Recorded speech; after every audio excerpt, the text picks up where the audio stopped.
investigation by the FBI and the IRS into the lucrative but dangerous prostitution racket in Las Vegas has yet to produce indictments, but the end may be drawing near. And what's unusual about this probe is that a main target is a former vice cop who gained a national reputation for busting notorious pimps.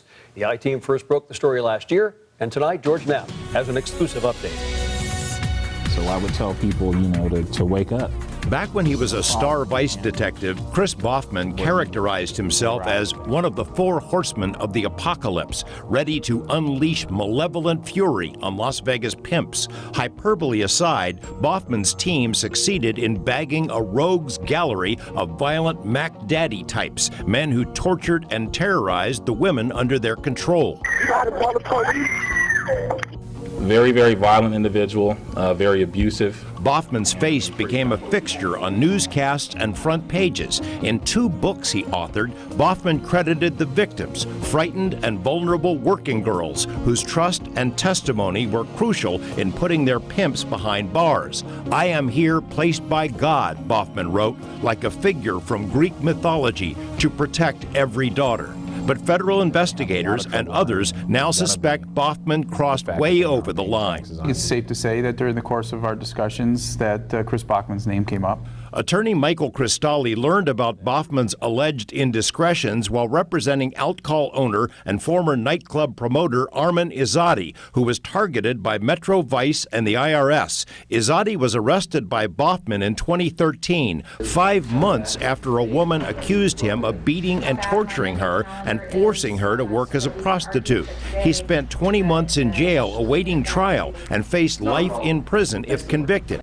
After his lawyers raised pointed questions about Baughman and the evidence in the case, 19 of the most serious charges were dropped. So you have to ask yourself, what would cause a prosecution to fall apart in that respect if they really truly believed the alleged victim's allegations? Izzati and his legal team think Baughman had sexual relations with the women who agreed to testify in the case, which is viewed as a serious breach by a police officer.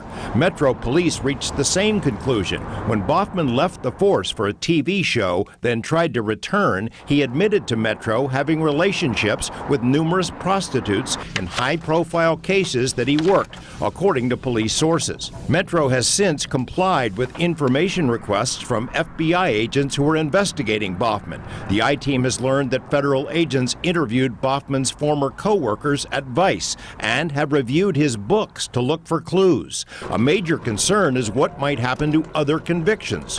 One man targeted by Baughman is a convicted panderer named Daryl Kramer, who told us by phone that Baughman seduced a woman who worked for Kramer and testified against him. Kramer says Baughman then introduced that woman to a rival outcall operator named Molly Mall, whose home was raided by the FBI's public corruption team in 2014. Baughman's friendship with Molly Mall is what first alerted Metro that Baughman might have stepped over the line. 2 other high-profile targets of Baughman's team, Anthony Smith, the focus of Baughman's first book, and Ocean Fleming, have also reportedly raised the question of whether Baughman slept with witnesses in their cases. As for Arman Izzati, I just want to tell my story, George. Izzati is not waiting for the FBI and IRS to act. He recently filed a civil rights complaint with the FBI and was questioned by agents about Baughman for 2 hours. Izzati also filed an internal affairs complaint with Metro, alleging that Baughman and other Vice officers manufactured evidence in his case. If the truth can finally come out that this guy set me up, that he can get some justice.